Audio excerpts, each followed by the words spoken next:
I woke up this morning in I was just like in a bad mood. You know, those mornings where you're just like, no, not today, not today. And I just felt like a truck had hit me.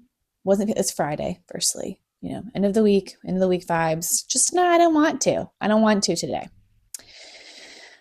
And then I sat here and I've done this new like morning routine where instead of getting up and immediately drinking my coffee and looking at my phone, I force myself, and trust me, it's forcing myself to come out here to the couch, turn on my little reading light, and read.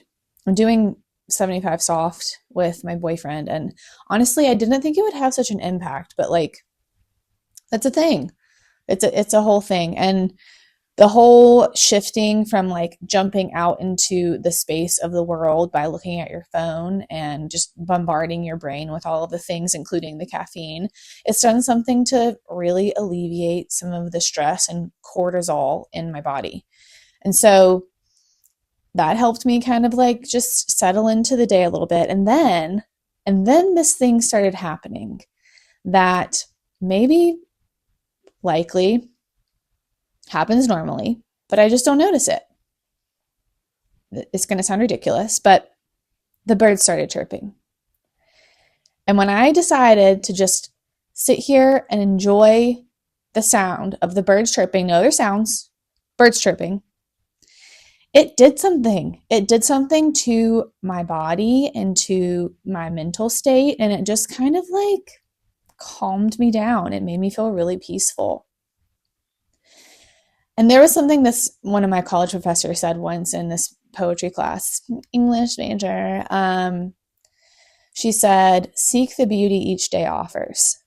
And that rocked my soul. That was just something. And when I embroidered it.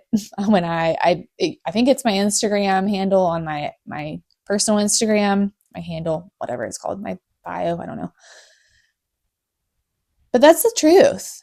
And I think, the whole seek and you will find, like, we have to be willing to look for things that alleviate stress in our lives. We have to be able to look for things and seek them out and try to find the moments that make us feel good. And I think that's like the whole purpose of a gratitude journal, right? Like, if you are intentionally looking for gratitude, you're going to find it.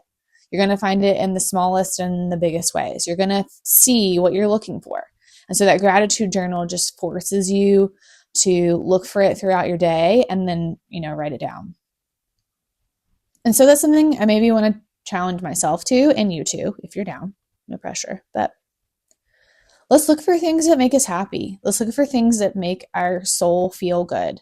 Let's look for things that take us out of the hustle and bustle and the anxiety of the world. Because if we're not looking for them, we're not going to find them. We're going to see what we're focused on.